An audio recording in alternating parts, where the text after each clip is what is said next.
नमस्कार, आप देख रहे हैं आपकी खबरें। मैं हूं आपके साथ मनीष शर्मा। चलिए शुरू करते हैं संभागवार खबरों का सिलसिला और सबसे पहले आपको दिखाते हैं जयपुर की बड़ी खबरें।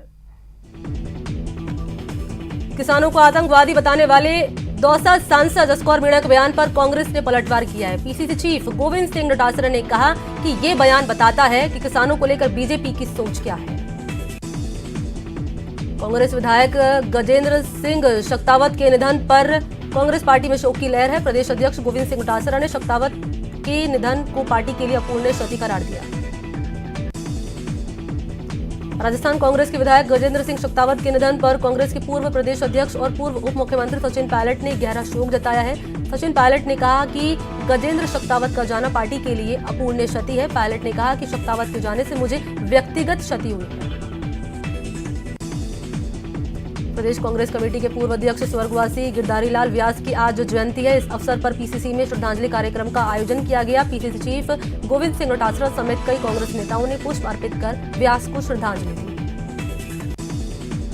धार्मिक आधार पर वेब सीरीज का विरोध कोई नया नहीं है। इस वक्त विरोध झेलना पड़ रहा है सैफ अली खान की वेब सीरीज तांडव पर, जिस पर करणी सेना ने आरोप लगाया है कि तांडव में हिंदुओं की भावनाओं से छेड़छाड़ की गई है। हालांकि सूचना प्रसारण मंत्रालय में इस विरोध को देखते हुए बैठक भी बुलाई गई, जिस पर जल्द फैसला आने की उम्मीद है।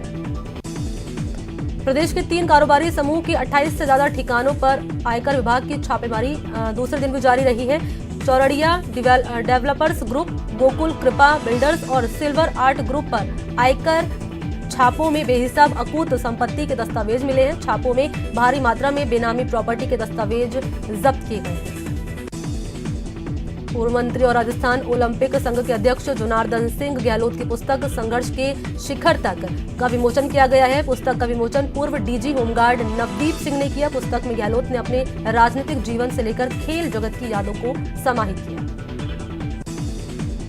थर्ड ग्रेड के तबादलों पर तकरार जारी है। सरकार अभी भी तबादलों से बचना चाह रही है, लेकिन जनप्रतिनिधियों का दबाव है कि कम होने का नाम नहीं ले रहा। शिक्षक पढ़ाई लिखाई करने के बजाय घर के नजदीक पोस्टिंग की चाहत में नेताओं से लेकर अफसरों के चक्कर काटते रहते हैं। नेताओं पर भी गुरुजी दबाव बनाने का कोई मौका नहीं चूकते।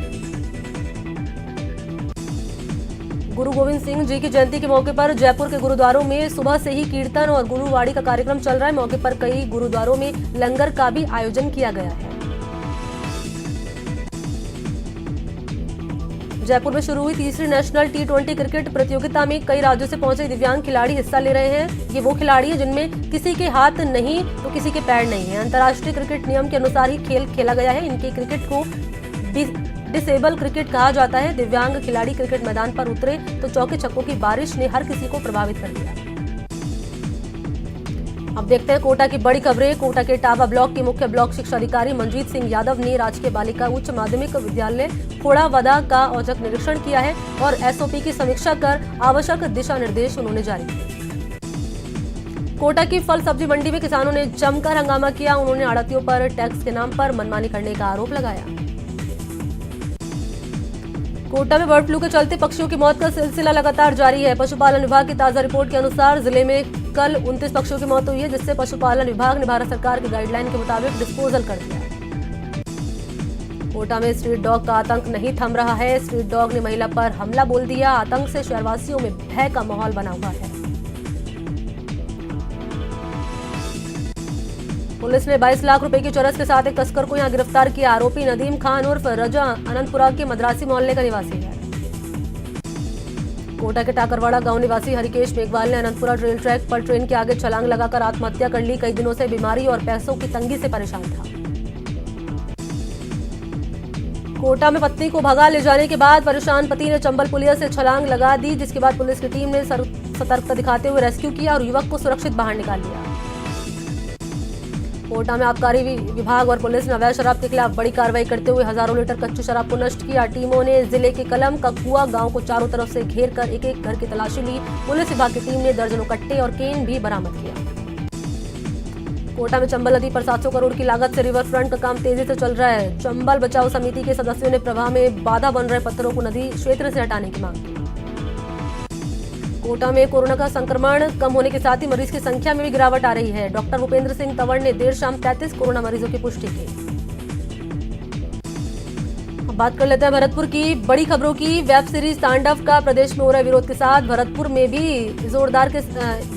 भी इसका असर देखने को मिला है। परशुराम सेना के कार्यकर्ताओं ने लक्ष्मण मंदिर चौक पर वेब सीरीज के निदेशक अली अब्बास जफर का जमकर विरोध किया और नारेबाजी कर निदेशक का पुतला फूंक दिया। भरतपुर जिले के नए आईजी और एसपी पदभार संभालने के बाद पहली बार डीग पहुंचे, जहां कोतवाली कार्यालय का निरीक्षण भी किया गया और पुलिस की कार्यशैली पर सुधार के लिए आवश्यक दिशा निर्देश भी उन्होंने जारी किए। भरतपुर रेंज के आईजी प्रसन्न कुमार खमेसरा और एसपी देवेंद्र कुमार बिश्नोई अपने एक दिवसीय दौरे के दौरान कामा थाने पहुंचे, जहां उन्होंने आमजन और जनप्रतिनिधियों से जनसंवाद कर क्षेत्र की अपराध संबंधी समस्याओं का फीडबैक लिया और जल्द निराकरण का आश्वासन दिया। जनसंवाद कार्यक्रम में मौजूद जनप्रतिनिधि और कस्बे वासियों से संवाद करते हुए आईजी और एसपी ने कहा कि उत्तर प्रदेश और हरियाणा की सीमा से लगता हुआ कामा क्षेत्र अपराध की दृष्टि से संवेदनशील है। पुलिस अपराध पर अंकुश लगाने की हर संभव कोशिश कर रही है। भरतपुर में रहने वालों के लिए खुशखबरी है। यहां यात्रियों के लिए रोडवेज ने सौगात दी है। 50 गांव के लोगों को आवागमन में राहत मिलेगी और आज से अचनेरा होते हुए किरावली के लिए शटल रोडवेज बस सेवा शुरू की गई है। रोडवेज के मुख्य प्रबंधक मनोज बसला ने पूजा अर्चना कर रोडवेज बस को रवाना किया। भरतपुर के कामा में एक चलती बाइक में आग लग गई और अचानक से बाइक में चिंगारी उठी और फिर देखते देखते बाइक धू धू कर जलने लगी। भरतपुर के सिरसई गांव के पास सरसों के खेत में अज्ञात युवती का शव मिलने से सनसनी फैल गई। जानकारी के मुताबिक सुबह ग्रामीण जंगल की तरफ गए थे, तभी उन्हें सरसों की खड़ी फसल में अज्ञात युवती की लाश दिखी। भरतपुर के डीग में परिवहन विभाग के उप निरीक्षक कार्यालय में सड़क सुरक्षा माह के अंतर्गत चेकिंग की गई। 18 जनवरी से 17 फरवरी तक सड़क सुरक्षा माह के तहत वाहनों की चेकिंग का अभियान चलाया जा रहा है। भरतपुर के बयाना में ऑनलाइन ठगी का मामला सामने आया है। आयुष चिकित्सक के पद पर कार्यरत डॉक्टर कविता मीणा को ठगों ने शिकार बनाया और उनके खाते से 35,000 रुपए निकाल लिए। भरतपुर में गुरु गोविंद सिंह जयंती हर्षोल्लास से मनाई गई है। इस दौरान जिले में जगह जगह गुरुद्वारों में सुबह सुबह प्रभात फेरी के बाद अखंड पाठ का आयोजन किया गया। अब आपको दिखा देते हैं अजमेर की बड़ी खबरें। अजमेर नगर निगम चुनाव को जीतने के लिए कांग्रेस और बीजेपी ने एड़ी चोटी का जोर लगा दिया। दोनों पार्टियों की ओर से बैठक का दौर भी जारी है। इसी के चलते अजमेर में बीजेपी युवा मोर्चा पदाधिकारियों की अहम बैठक हुई, जिसमें शहर जिला कांग्रेस अध्यक्ष प्रियाशील हाडा भी मौजूद रहे। सड़क सुरक्षा माह के दौरान अजमेर में यातायात पुलिस ने जागरूकता रैली का आयोजन किया। एसपी जगदीश चंद्र शर्मा ने रैली को हरी झंडी दिखाकर रवाना किया। अजमेर में गणतंत्र दिवस इस बार सादगी पूर्वक मनाया जाएगा। पटेल मैदान में आयोजित होने वाले समारोह में इस बार स्कूली बच्चों को शामिल नहीं किया जाएगा। उनकी जगह टीचर खुद कार्यक्रम प्रस्तुत करेंगे। अजमेर में चल रहे हैं 32वें सड़क सुरक्षा माह के दौरान यातायात पुलिस की ओर से जागरूकता रैली का आयोजन किया गया, जिसमें एसपी जगदीश चंद्र शर्मा ने रैली को हरी झंडी दिखाकर रवाना किया। अजमेर में एक बुजुर्ग को एटीएम से पैसे निकालने की मदद लेना उस वक्त भारी पड़ी गई जब छात्र ने मदद करने के बहाने एटीएम बदलकर 40,000 रुपए की ठगी उनके साथ कर ली। उन्होंने पीड़ित ने थाने में मामला दर्ज करा दिया। पुलिस आरोपी की तलाश कर रही है। अजमेर के ब्यावर रोडवेज बस स्टैंड पर शातिर बदमाश 2 यात्रियों की जेब से 1 लाख रुपए निकालकर फरार हो गया, जिसके बाद यात्री 2 दिन से पुलिस में रिपोर्ट दर्ज करवाने को लेकर इधर से उधर भटक रहे। उन्होंने मामले को लेकर एसपी जगदीश चंद्र शर्मा के सामने कोर्ट से न्याय की गुहार भी लगाई। अजमेर में भी गुरु गोविंद सिंह जयंती पूरी श्रद्धा के साथ मनाई जा रही है। जिला पुलिस कप्तान जगदीश चंद्र शर्मा भी गुरुद्वारा पहुंचे, जहां उन्होंने गुरु गोविंद सिंह के दरबार में मत्था टेककर उन्हें याद किया। अब दिखा देते हैं आपको उदयपुर की बड़ी खबरें। बल्लभनगर से कांग्रेस के विधायक और युवा नेता गजेंद्र सिंह शेखावत का दिल्ली में लंबी बीमारी के बाद निधन हो गया। उदयपुर के फतेहपुर आवास पर कांग्रेस पार्टी के कई वरिष्ठ पदाधिकारी और कार्यकर्ता भी पहुंचे। शेखावत के निधन पर उनके बड़े भाई देवेंद्र सिंह शेखावत ने कार्यकर्ताओं से शांति बनाए रखने की अपील की। देश के किसानों की आमदनी को बढ़ाने के लिए हर संभव कोशिश की जा रही है, जिसके लिए जरूरी है कि किसानों को मौसम का मिजाज और सही तकनीक के बारे में जानकारी मिल सके। इसी को लेकर उदयपुर के महाराणा प्रताप कृषि एवं प्रौद्योगिक विश्वविद्यालय के वैज्ञानिकों ने एक ऐप तैयार किया है।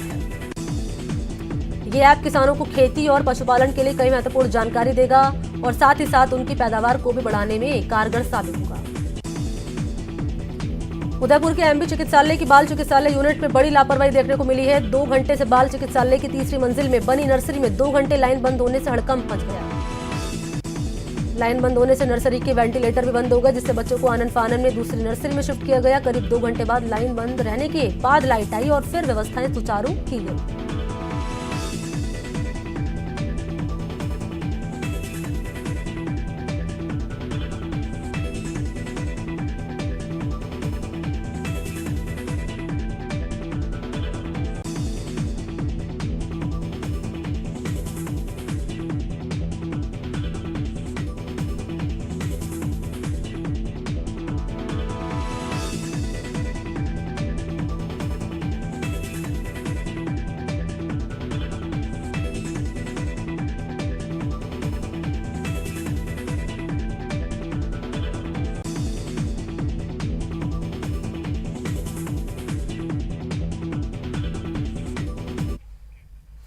चलिए खबर आपको विस्तार से दिखाते हैं।